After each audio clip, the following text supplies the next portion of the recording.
My name is Mont Brown from Southwest Philadelphia, A&R for Columbia Records. And A&R, I mean, a lot of people don't know what it means, but it stands for Artist Repertoire. So my definition of a superstar, I think that things like the NBA, right, is a bunch of stars, but a superstar is somebody that really put the work in. When the camera's not on them and not doing it for like the glitz and the glamour, like really got that dog in it.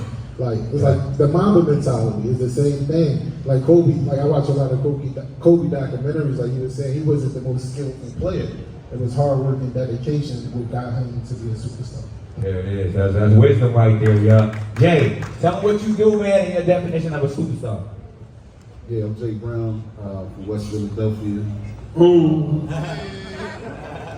The big dog.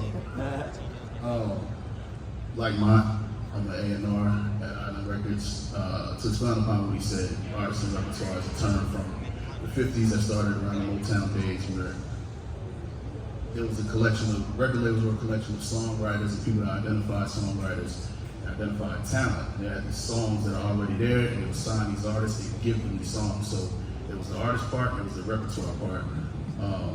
But the job, that's game right there. He just laid it out in 30 seconds of the history of A&R and from the songs already being hits and putting them with the artists. That's game. I'm glad you laced us with that. No, for sure. But it's very different now. I mean, there's a lot that goes into it.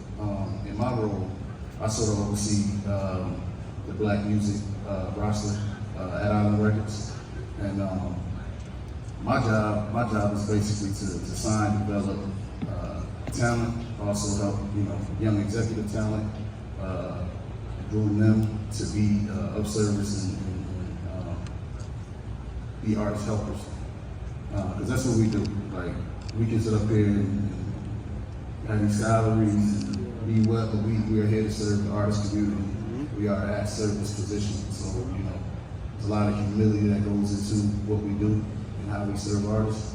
But my thought is, with what makes a superstar, it's kind of threefold. The first is talent. Number one, if you don't have an incredible talent, you don't have a gift from God, if you're not captivating, you're not polarizing with what you do, I think that's the first thing, about being a superstar. The second thing for me is work ethic, right? You gotta have a work ethic. You gotta have a never say die attitude.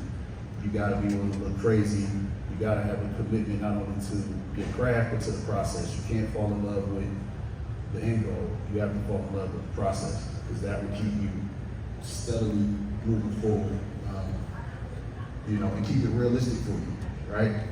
And the third thing, it's crazy because you have to be able to tell a story. You have to be able to figure out what your point of view is, what your perspective is, who you represent, and tell your story through your music, tell your story through your personality, the content you make, the relationships you have, the alignments you have, because nobody does it alone. You have to be able to convey that, right? Look at Kendrick Lamar. Kendrick Lamar is a kid that's from Compton, heavy gangbang culture, a lot of hustlers. He was none of that. He was the kid that grew up around all of it, but didn't participate, but still had to find a way to navigate that jungle. And that's what Good Kid, Mad City was.